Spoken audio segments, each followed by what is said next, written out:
Well, let's take you to our breaking news story this hour. Trade union Amcu is threatening a secondary strike across the Platinum Belt. Of course, this is a story we've been watching since last week. Amcu President Joseph Mathunjwa making the announcement this morning. He's also lashed out at the National Union of Mineworkers, saying it's no longer representing the plight of the working class. He says NUM officials have joined in eating the fruits of black labor with white monopolists. While to respond to these allegations, we're joined by Frans Baleni. He's the NUM's former General Secretary. Thank you so much for your time this afternoon, Tate Baleni.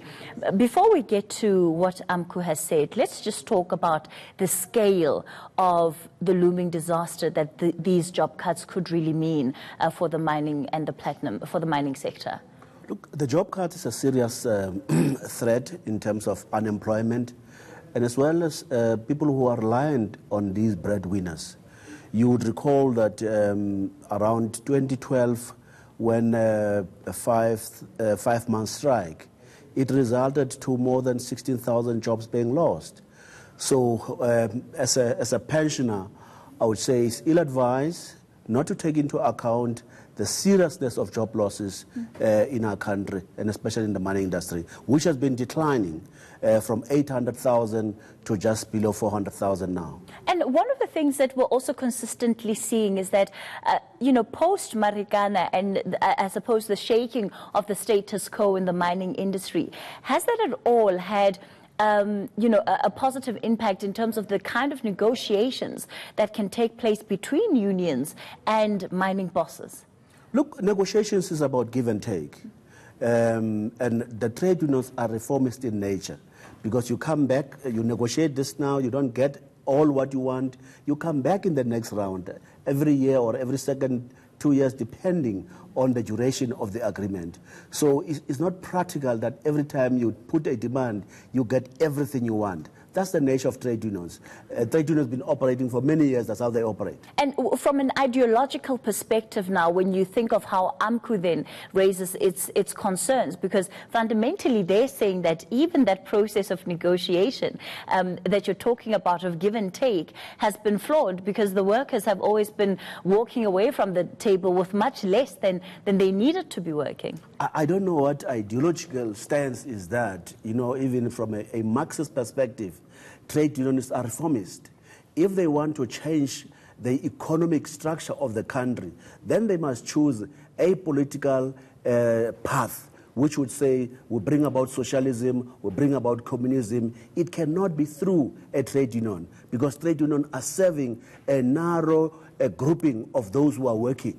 And to the extent that one of the things we've also seen in this country is that unions are very divided. And today we have Amcu saying that, well, some unions are part of the problem, because unions like the one you used to serve on are in cahoots with the bosses. Look, I don't represent NUM, I'm a pensioner. Yes. But what is painful is once you find trade unions being divided, it's likely that they will be further divided and they will never achieve their goal. We have tried in my period is to unite workers, is to work together. You would remember when we started, there was a conservative union, the National Mineworkers. We had to work and collaborate with them so that we can make progress in representing the interest of workers. If the energy is channeled between unions to an extent that there are killings, destruction of property, that's not the role of the unions to be solving their problems through killing one another and hurting one another. Fundamentally, if I understand, also part of the argument that Amcu is making is that at the end of the day, this is about the ordinary man and what he then is able to provide for himself or herself and their families and so on. So from that perspective, with the benefit of hindsight, do you think that there can be change in the way that things are done, in the way that even negotiations are held within the mining industry right now? Obviously, things can be reviewed. You might have a look at a social compact to say how far we can stretch one another. You look at the content of the deal.